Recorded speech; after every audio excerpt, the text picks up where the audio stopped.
Bonjour à tous, comment définir aujourd'hui le nationalisme et ses contours en Guadeloupe? Nationaliste, patriote, quelle différence? Pourquoi cet activisme contestataire et à quelle fin? Fred Dehaye, maître de conférence en droit public à l'Université des Antilles et observateur guadeloupéen, est l'invité de Franc-Parler. Fred Dehaye, bonjour. Bonjour. Vous avez pris votre plume pour livrer une analyse pertinente dans les colonnes de Nouvelle Semaine, de nos confrères de Nouvelle Semaine, sur le nationalisme aujourd'hui en Guadeloupe. Alors d'abord, comment le définissez-vous, ce nationalisme guadeloupéen?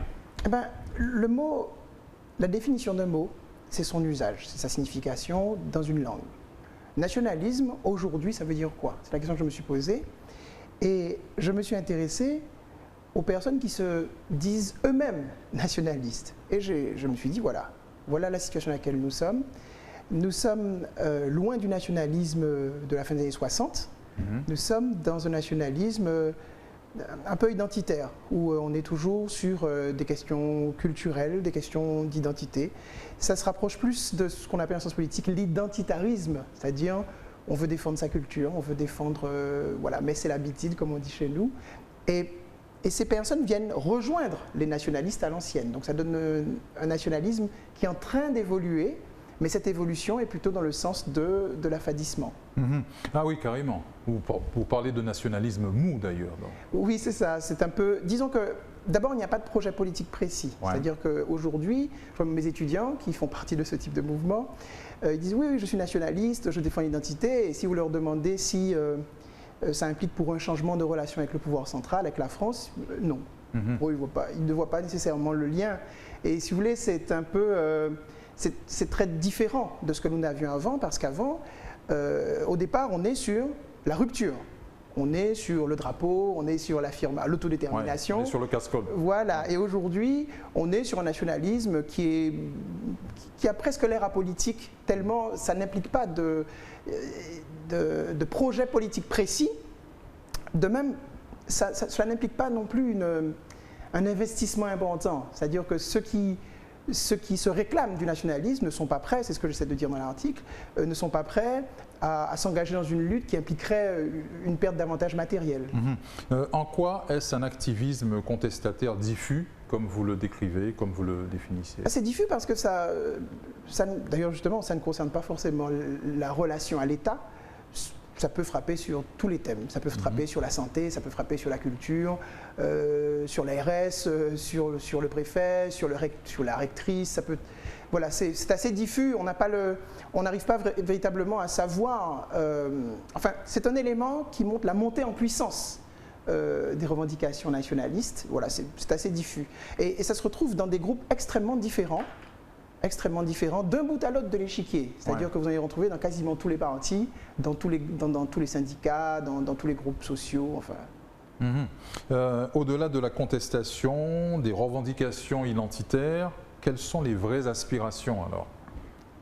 Les vraies aspirations de ce mouvement? Ou de cet élan?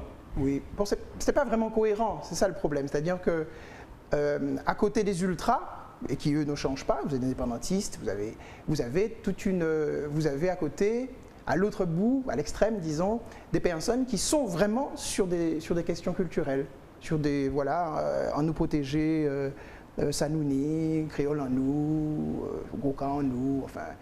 Et entre ces deux extrêmes, vous avez toute une série de situations intermédiaires où vous retrouvez des gens différents. Donc on ne peut pas dire qu'il y a un projet cohérent dans le cadre de ce nationalisme parce que il est presque découplé de la politique, vous voyez.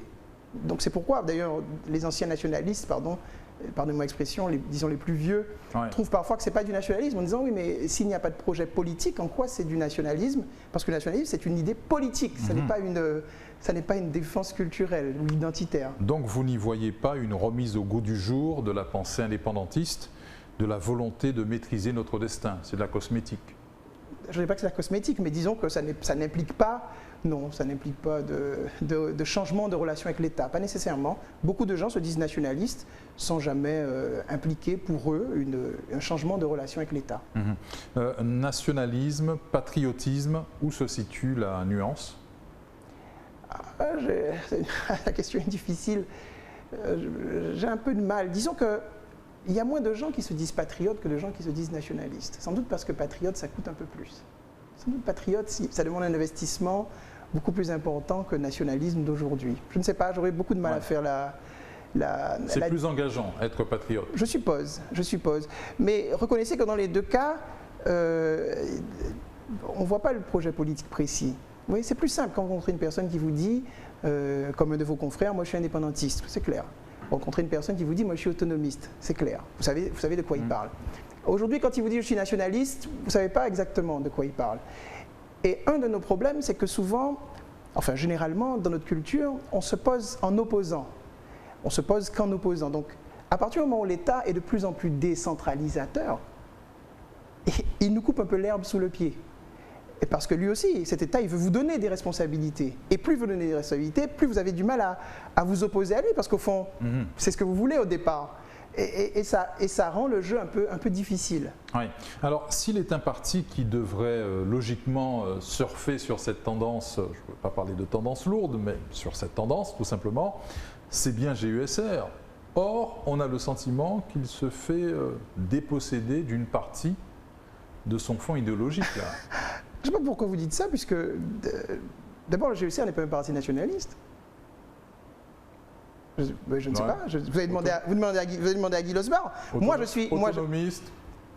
Non. Écoutez, je veux bien poser la question. Non, mais d'abord, je ne suis pas le porte-parole du GUSR. Vous recevez un universitaire, je suis membre du GUSR, il n'y a pas de problème, je suis même membre du comité directeur, ça c'est sûr, mais je ne viens pas en tant que porte-parole du GUSR, mais je vous rassure sur le fait que le parti a été fondé sur la demande de responsabilité locale, sur la revendication, et l'ensemble de nos propositions vont dans ce sens-là. Mais ce qui n'est pas vraiment lié à mon article. Oui, c'est clair, c'est clair. Mais... Non, je ne crois pas. Non, il y a chez nous des partis qui sont nationalistes. Ouais. C'est le cas de l'ANG, c'est le cas de l'UPLG ou d'autres groupes qui se disent nationalistes. C'est leur élément. Donc ce sont ces partis qui devraient surfer dessus. Très bien. Être nationaliste, autonomiste, tenant d'une domiciliation du pouvoir local, n'implique pas forcément un bras de fer constant avec l'État central.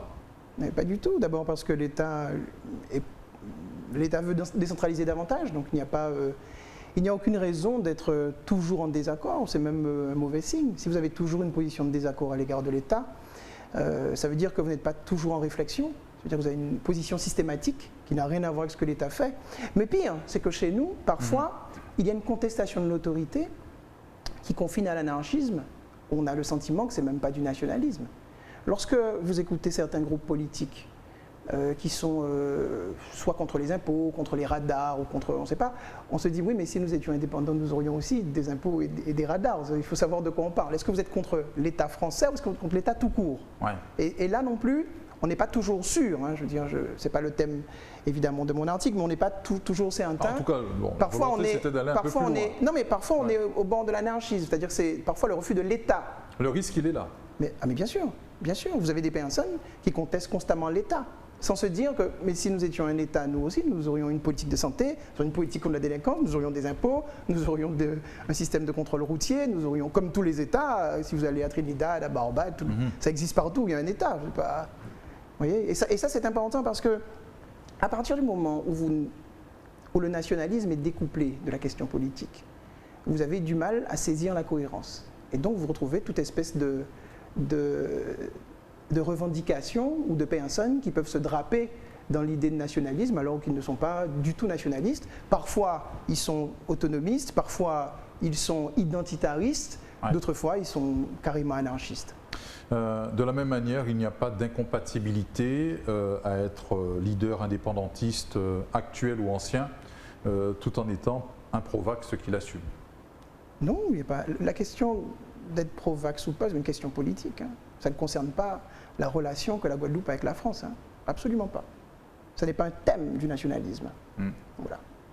Sauf si on estime que le Guadeloupéen revendique la politique de santé. Je n'ai pas eu l'impression que les courants nationalistes l'ont demandé. Et pour cause. Vous avez vu le prix que ça coûte? Vous pensez, dans quel pays vous pensez qu'on peut affréter un gros porteur pour emmener 7 personnes à Paris? Vous avez vu le prix que ça coûte? Ouais. Donc la responsabilité, c'est une liberté. Et la liberté, ça n'existe qu'avec des moyens. Sinon, c'est une liberté virtuelle.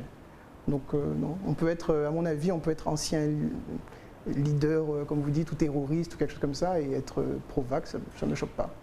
Cet activisme contestataire, comme vous le définissez, il peut faire prospérer une évolution de nos institutions ou il produira l'effet inverse? Ben, ça dépend si de manière cohérente, les groupes politiques et les responsables politiques s'en emparent. À partir du moment où le nationalisme gagne davantage les masses tout en perdant de sa force, il peut toujours se produire quelque chose. Parce que plus vous avez des nationalistes, plus l'idée nationaliste progresse et plus vous pouvez penser que vous allez arriver à une modification des relations avec le pouvoir central. Donc, oui, pourquoi pas, mais encore faudrait-il que les choses soient soit structurées, soit suffisamment puissantes pour produire du changement. Oui, la volonté de faire bouger les choses, elle semble réelle, hein, enfin, c'est ce qu'on observe, pour arrêter de subir les décisions qu'on nous impose. Alors qui, pour porter ce discours avec suffisamment de charisme, pour convaincre et rassembler qui ou quel parti?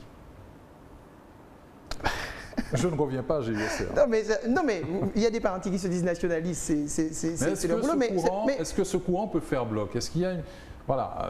Non, mais que l'idée nationaliste progresse dans tous les partis, c'est une réalité. Vous allez en trouver au GUSR, comme moi, vous allez trouver des nationalistes au sein du PS, vous allez en trouver. Mais c'est un nationalisme qui n'est pas toujours conforme à l'idée qu'on s'en faisait avant. Donc c'est ça. En plus, quand vous dites on veut que les choses bougent, mais dans quel sens? L'État est favorable à l'approfondissement de la décentralisation. Tout le monde a fait campagne sur une décentralisation améliorée. Au fond, c'est un consensus politique entre nous tous. Ce n'est pas un point qui différencie en Guadeloupe la droite de la gauche ou les patriotes des autres. Tout le monde veut plus de responsabilité. Ça n'est même plus un critère entre nous. Hein, ça n'est plus un critère. Donc savoir si ces conceptions vont être mises en œuvre par un parti au pouvoir, ça je vous dis oui. Si vous parlez, puisque vous m'aviez parlé de mon parti, du parti auquel j'appartiens, oui, ça, je fais partie effectivement du GUSR qui a, lui, vocation à prendre en charge les responsabilités, à en demander, à proposer des instruments de responsabilité. C'est ce que nous faisons. Oui, donc plus de responsabilité, mais à la carte... mais bien sûr, il faut que... Pas trop. Non, c'est pas ce que j'ai dit. En matière de responsabilité, il y a plusieurs choses. D'abord, être responsable, c'est vouloir prendre en charge les problèmes. Et c'est les assumer. Alors, en Guadeloupe, vous avez des partis qui souhaitent vraiment le faire. Et vous avez des courants, notamment le nationalisme d'aujourd'hui, qui prétend vouloir le faire. Mais on n'est pas certain de ça. On n'est pas certain de ça. Les partis traditionnels, manifestement, sont dans cette et presque tous confondus, sont dans cette dynamique de prendre des responsabilités. Mais ce qu'on appelle ce que moi je décris comme le mouvement nationaliste, c'est un ensemble diffus de personnes qui se trouvent à plusieurs endroits différents et qui peuvent faire progresser l'idée nationale. Alors je reformule ma question. Oui. Qui peut faire la synthèse? La synthèse? Comment faire la synthèse?